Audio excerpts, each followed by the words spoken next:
What did you must have heard? You have the pure media image of what maybe they'll put on the news, like, oh, Muslims are terrorist fanatics. You know, they go around with Quran in one hand, and gun in another one. The women, they're forced to cover up, they're oppressed, they're slaves of their husbands. Arranged marriages, all of these things. This is what the media is pushing about Islam.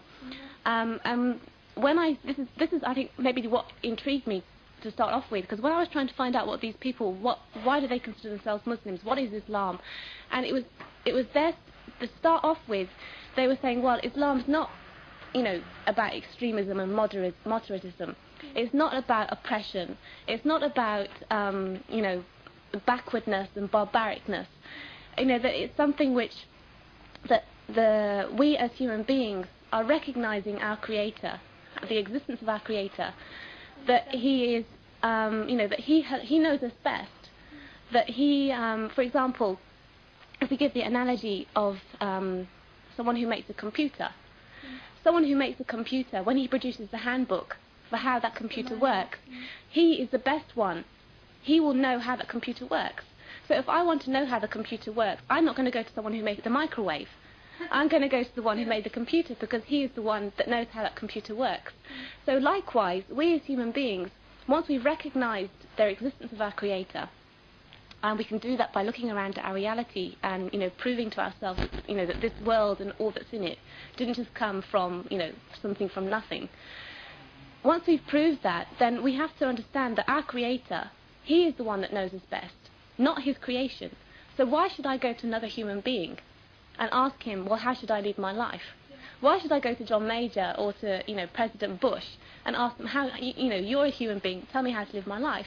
Because they as a human being are not going to know any better than I am how I should live my life. Only my Creator is going to know how I should live my life in every small detail.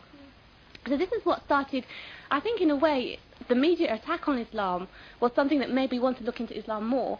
And I'm finding this now amongst many converts. It's the actual media attack. So that the media are sort of shooting themselves in the foot. The more they attack Islam, the more they attack the so-called fundamentalists, the more people are wanting to look into Islam. They will. Let's find out more about Islam then. What is this terrorism? What is this fanaticism? What is these extremists? So it was that kind of thing which started me sort of looking into it. It was also from my background as Christian that I was never very comfortable with the idea that Jesus was the Son of God. It just didn't make sense to me. And his Trinity thing? Yeah, and the Trinity, that God is one and one is three, and all these different types of things. So when they were explaining to me that we believe in Jesus, we believe in Moses, but we do not believe that Jesus was the Son of God. He was simply a prophet who brought a message to mankind, and the message was the same as what Muhammad sallallahu alaihi wasallam, what he brought, basically that there is one God and that we should worship him. So this really started beginning to make sense. But my problem was, like I said at the beginning, that the Muslims, although they had that understanding, they were not taking it further. Islam to them was just 5 pillars. It was just about praying 5 times a day, even though they didn't do it. It was just about fasting during Ramadan, even though most of them didn't do it. No, it was just about paying zakat. But even though none of them did that, it was just about going on Hajj once a year, not once a year, once in a lifetime. It was just about believing in God and believing in the Prophet. And I didn't want that. I mean, I could get this kind of spiritual fulfillment. I could have got that from Christianity. I could have got that from, Buddhism, Hinduism, Sikhism. All of these religions and ideas, they give you this kind of spiritual fulfillment of making you sort of satisfying your spiritual instinct. But as someone, I was studying the law, and the more I was studying the law, I was very sort of into the criminal aspect of English law. And the more I was studying that and looking into the cases, and from that looking into the society, why are people committing these crimes? Why are people abusing children? Why are people doing drug abuse? Why are people becoming alcoholics? Why are people raping? Why are people murdering? And there must be reasons. And this society likes to say, oh, it's just, for example, if you looked at the Frederick West, they were just two deviant people. They were, yeah, or they had a bad childhood. They're nothing to do with society. The way the society behaves has nothing. We're not responsible, basically. They're just individuals, and it's sort of purely something to do with them, and not something to do with the general society at large. But I wasn't prepared to accept that kind of philosophy. So I started looking more and more into society, and the more and more I looked, the more and more I became disheartened.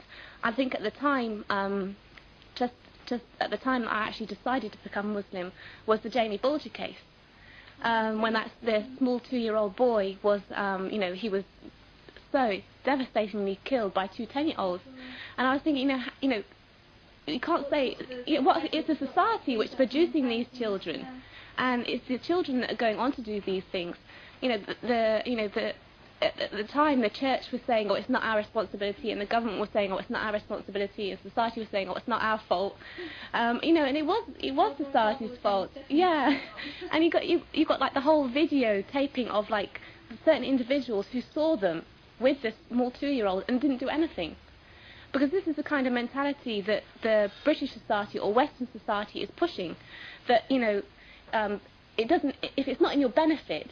If it's not going to benefit me to intervene, I'm not going to do anything about it. If you see a person drowning, well, I'm going to get my clothes wet, so it's not in my interest to, maybe that's a bit crude, but that's the type of mentality people have.